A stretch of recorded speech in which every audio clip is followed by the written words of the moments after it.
Jack और लालच का बीज एक समय की बात है। एक जवान लड़का था जिसका नाम था जैक। उसकी उम्र करीब 21 साल थी। एक रात जब जैक एक सुनसान जंगल के पास से गुजर रहा था, उसने देखा कि एक बूढ़ी औरत सड़क के किनारे बैठी है।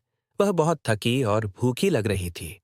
उसने जैक को बुलाया और कहा, बेटा, क्या तुम मुझे कुछ खाने को दे सकते हो? जैक ने अपनी जेबें टटोलीं। उसके पास कुछ नहीं था, बस एक पुराना सा सेब था जो सड़ने ही वाला था। वह थोड़ी देर के लिए रुका, फिर दयालुता से वह सेब उस बूढ़ी औरत को दे दिया। बूढ़ी औरत रहस्यमयी मुस्कान के साथ बोली, तुम्हारी दया के बदले ये बीज लो। ये कोई साधारण बीज नहीं है।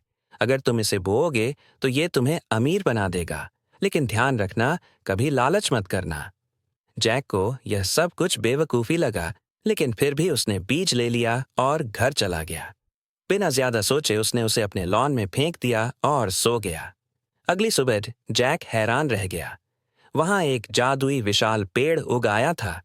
उसका तना बादलों तक पहुंच रहा था। उत्साहित होकर जैक उस पेड़ पर चढ़ गया। ऊपर जाकर उसे एक चमकता हुआ गुफा दिखाई दी और उसके अंदर एक विशालकाय सोता हुआ ड्रैगन, जो ढेर सारे सोने के सिक्कों और खजानों के ऊपर लेटा हुआ था। जैक बहुत धीरे धीरे ड्रैगन के पास गया और चुपचाप अपना छोटा बैग सोने से भर लिया।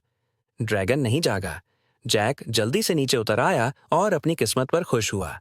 लेकिन जल्द ही जैक के दिल में लालच आ गया। सिर्फ एक बैग क्यों? उसने सोचा। अगले दिन वह फिर गया, इस बार कई बड़े बैगों के साथ। जब वह वहां पहुंचा, ड्रैगन अब भी सो रहा था, लेकिन इस बार जैक की लालच हद से ज्यादा थी। वह धीरे धीरे फिर से ड्रैगन के पास गया और सिक्के भरने लगा। जैसे ही वह आखिरी बैग भर रहा था, एक सिक्का गिर गया। छन छन आवाज गूंज उठी। ड्रैगन की आंखें फौरन खुल गईं। उसने जोर से दहाड़ मारी और अपने मुंह से आग उगल दी। जैक भागने की कोशिश करने लगा, लेकिन अब बहुत देर हो चुकी थी। ड्रैगन की आग ने गुफा को जला डाला और जैक फिर कभी नहीं दिखा। कहानी से सीख, मॉरल ऑफ द स्टोरी: लालच बुरी बला है। जो तुम्हारे नसीब में है वो तुम्हें मिलेगा। जरूरत से ज्यादा पाने की दौड़ मत लगाओ।